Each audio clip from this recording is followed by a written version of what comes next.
Oh my goodness, somebody stop the presses. The world is being set on fire right now. Why is that? It's because LeBron James's Space Jam: A New Legacy is overtaking a female's film at the box office, Black Widow. Oh shit, son. Oh, it's war now. Hello and welcome everyone. I am Iron Raiden back again with a new topic of discussion. Now this time of course with more relevant topics.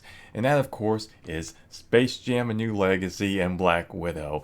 Now this is honestly quite an interesting scenario here because well, Space Jam, I mean this is a sequel that no one was really asking for at all. The first one was very much a product of its time. I'm not going to sit there and act like it's some classic film, that needs to be archived and all this. It's very much a childhood classic for a lot of kids. I mean, it's a product of its time. It has some charm to it. Simple plot. It is what it is. This new one looked absolutely terrible, and it's that, and as well as LeBron James and his nonsense and the distractions that he's causing for the sport of basketball, like hell, wanting to go to China to promote this film instead of playing for Team USA, even though when MJ would have played for Team USA and gone out there and done what he needed to do, and that would have been enough promotion for a film like Space Jam. But of course, that is overtaking Black Widow because Black Widow in its second week is dropping 80% of the box office. Now, that could be due to various reasons. One, obviously, being it's a dead character from a film 2 years ago where the entire series peaked. I mean, so it's too little too late there. Second of all, just a bad film. I mean, I was willing to give it a chance. I mean, I wouldn't have really bothered to see it, but as far as like, well, first trailer looked like it could be decent. Maybe not quite as good as Winter Soldier, but maybe, it might hold something of a candle to it. But seems like nope, that's out the window too. So, and it seems like yeah, the people have spoken. 80% drop. That is not a good look at all for a character that, dead or not, post Endgame or not, is an established character.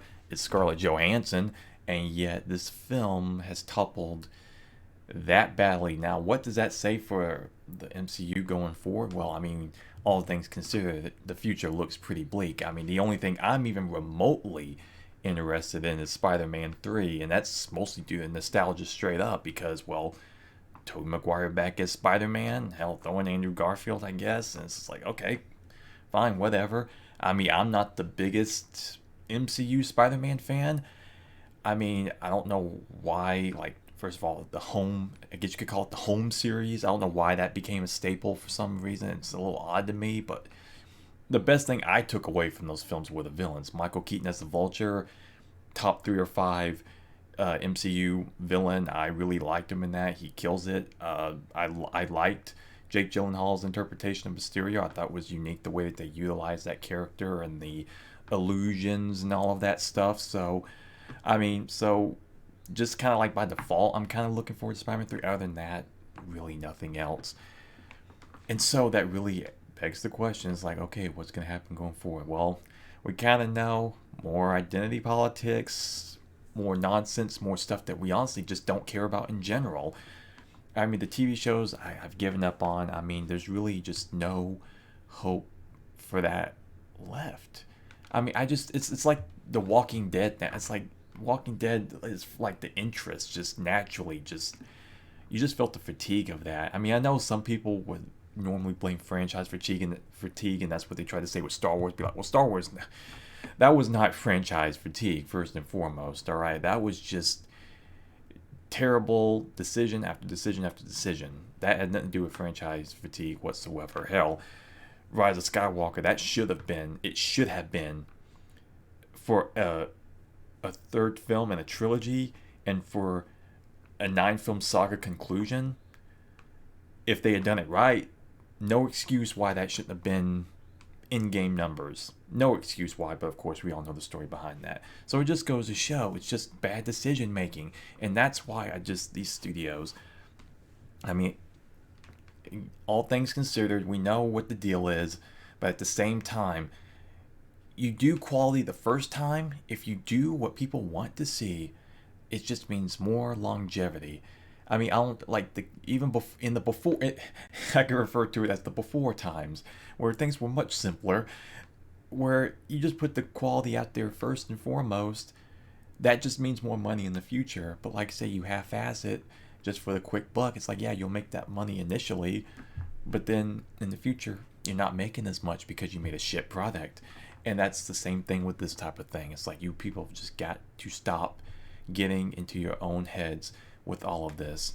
And like I said, same thing goes with LeBron James. Dude is just getting so far into his own head, really up his own ass, because he's so distracted away from the game. Instead of building the NBA and his own legacy like MJ did, this guy has done nothing but tarnish it, and he just won't stop. And I understand the ignorance with a lot of these people and the politics and bringing it into everything and just, but man, you had all the power, you had all the will to build your legacy and to make it something special. Instead, no, you've been chasing that MJ shadow all your entire career. Yeah, you're a great talent on the court, but damn it, you are just such a damn fool and you just don't even realize it. You just keep on, keep on, keep on, screwing yourself over and just not only killing your own legacy, but the NBA as well. And that's a tall order, man. But hey, that is what it is, I guess. So yeah, I mean, Space Jam, I mean, looked terrible to begin with. I know, I mean, even if the film was, I guess you could say, on par with the first one, I don't imagine critics would have been like, "Oh, this film is just such a glorious, children's entertainment, blah blah blah."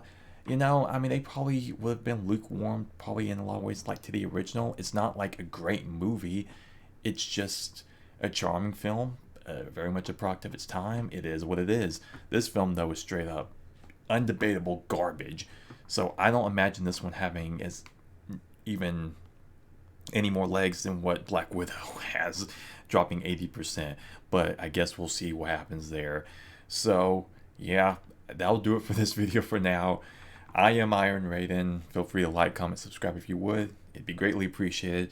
But of course, you have the free will to do whatever the hell that you want to do. Like I have the free will to go get drunk, lay in the ditch, and contemplate what I'm doing with my life. Anyway, I'll see you next time. Bye for now.